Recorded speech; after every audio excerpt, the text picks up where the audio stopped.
Hi guys, so this is a day in the life of an accountancy student na gustong maging CPA. So ngayon, nag-aaral ako ng Advanced Financial Accounting and Reporting. Why? Why this early? January 9 pa lang naman because sa May, if I'm not mistaken, May, magka-qualifying exam na kami and I need to pass that so that fourth year, BSA student pa rin ako. So, ang topic ko today is partnership. I will start from the very basic of partnership muna. Then later on, kapag natapos ko yung partnership, mag-shift ako from another subject muna, like financial accounting muna siguro. Financial accounting and reporting muna siguro. So, yeah.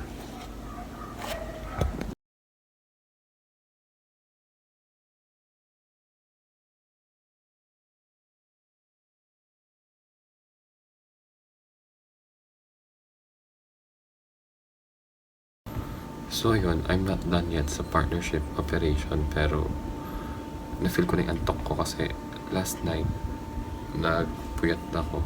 Nag-volleyball ako, then pauwi ko na nandun pa ako ng movie. So around 3 a.m. na ako natulog.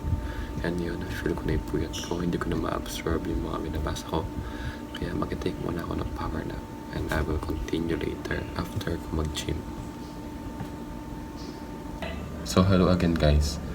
Katatapos ko lang kumain. Halos kagigising ko lang, tapos kumain ako.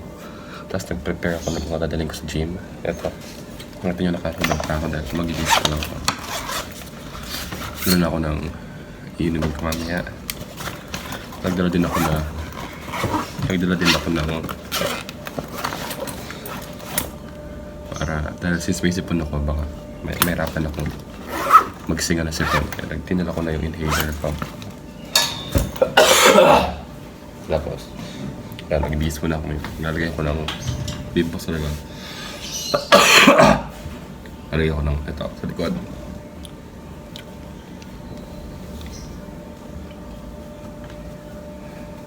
Nag-t-shirt na ako. Nagpabango na rin ako.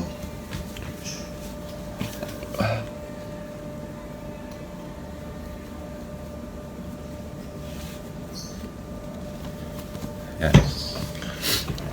Tapos, yung watch ko, naka-charge siya doon. I'm actually drinking coffee. Konti lang. Actually, bawal yung caffeine sa mga may sipon.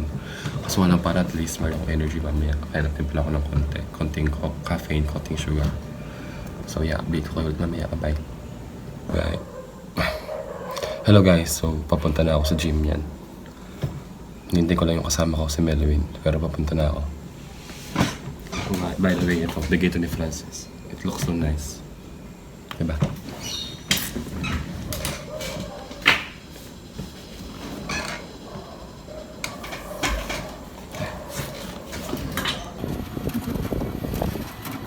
So guys, hindi ako nakapag-video kanina sa gym, nakalimutan ko. Pero nasa inuman ako ngayon. Actually, hindi man ako umiinom. Sinasamahan ko lang sila dahil birthday ni Cherry. Mama Leon, Prince, Sir Martin, Marie, Francis. Nasa ko na, minom ako na pa. So hello. Nandito ako kina Prince ngayon. Dito ako matutulog tonight kasi pagkarating ko dito kanina, napagpunta ko pala, medyo makulimlim na sa labas. So baka, since may sipon ako, may ubo, ayoko naman na maambunan ako o maulanan. Tapos, same lang, di ako gagaling agad. So kaya nag-decide muna ako dito matulog. Kumain na rin kami ni Prince, hindi ko lang na-videohan. Sayang. Chicken and barbecue. So yun, kakatapos ko namin mag-almusal. Hindi ko na naman na-vlog. Yung kinakain namin kanina, tsaka yung kape. Kakainis. So ito yung kinain namin kanina. May dalang tinapay si Tita Dang.